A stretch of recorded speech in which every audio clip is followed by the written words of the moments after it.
issues around the past have increasingly become a topic of discussion in the political and social spheres both in our region and around the world. One of the key controversial issues here is the demand for states to come to terms with their past and apologize.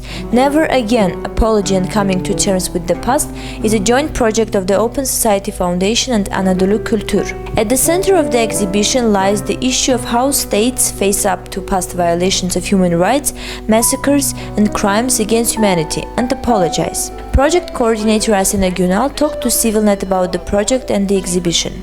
This reconciliation issue is on the agenda in Turkey in the last decades, but we thought it is a good opportunity to discuss this issue through other countries' experiences to show that this is a universal phenomenon. It is not something specific to Turkey. The exhibition aims to explore experiences of coming to terms with the past and the act of apologizing of scope of society's efforts to constitute a common culture of democracy from a relational perspective. Looking closely at 8 cases from around the world, the exhibition contemplates how states have come to terms with past rights, violations, massacres, genocide, and crimes against humanity, and the meaning of the issue's apology.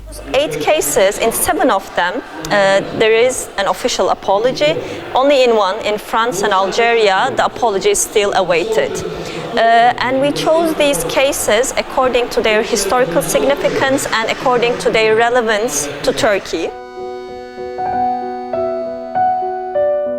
One of the cases is Willy Brandt's kneeling in front of Warsaw Ghetto Monument. Actually, this is a turning point for German history and for, of course, world history. This gesture became a very symbolic, important gesture. Before this gesture, Germany was not that good in reconciliation related with the Holocaust. They were still explaining the issue with reference to some Nazi officers or even not pronouncing the word genocide. But starting with early 1970s, genocide was pronounced and Germany started to build different institutions like museums, archives, monuments, textbooks, so they started to discuss this issue in general. In Bloody Sunday, 14 innocent people were killed by British military forces, and after that day in 1971, Irish independence movement commemorated this day and used this as a symbol of the Irish rights movement. Here is French case related with Algeria, colonization and the Dirty War. And we used some archive material from French Ministry of Defense. And in this case, there is no official apology, but at least there is a change in the discourse. And here there is the case of Bulgaria between 1984 and 1989. In Bulgaria, the Turkish minority faced a harsh assimilation policy. The Turkish names were banned and Islamic practices were banned also. And the Turkish minority were forced to migrate to Turkey. Actually, it was the biggest mass migration after the Second World War. 360,000 Turks migrated to Turkey. And here we wanted to show that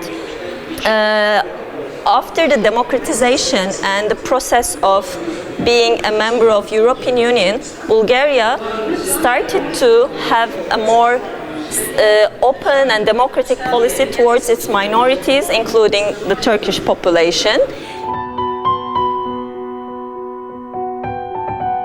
We chose Chile because there are many similarities with Turkey, of course, because Turkey had also lived several coups d'etats.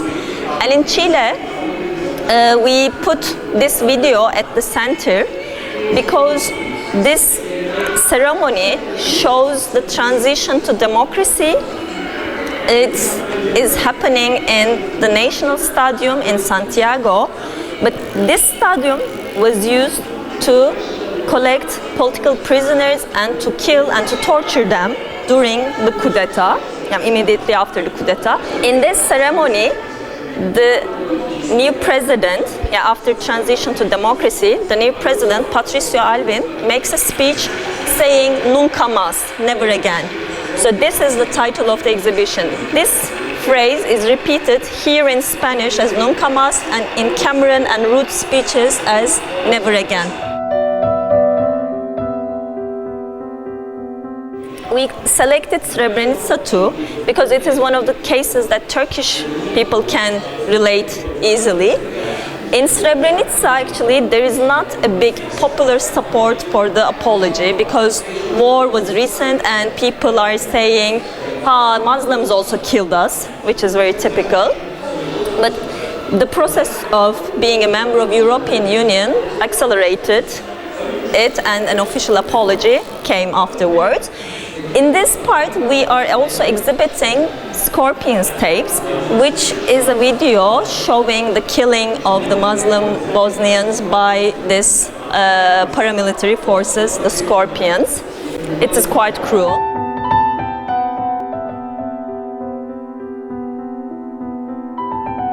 In the case of Japanese Americans, we focused on this issue of internment of the Japanese Americans during the Second World War. In the Second World War, after the Pearl Harbor attack, the Japanese Americans, they are American citizens, were put into internment camps. More than 100,000 Americans were put into internment camps.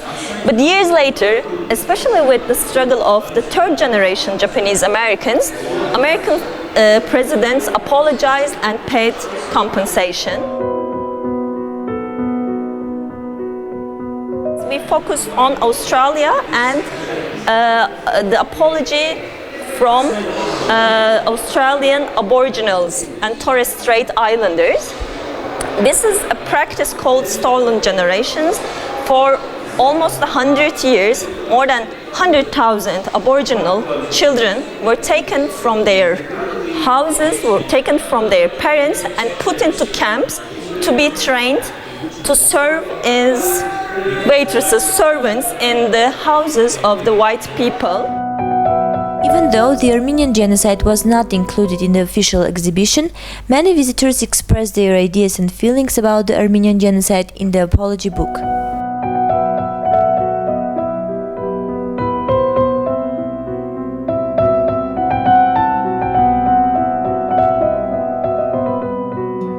The case studies that were presented determined the kind of audience that came to see the exhibition and the media coverage it received. Asena said that if there was something specific about Turkey, she is sure that there would have been a strong public reaction. And if we said something about Armenian genocide or Kurdish issue, people would react to this. But through showing other countries' experiences, I think we made it possible to talk to a wider public.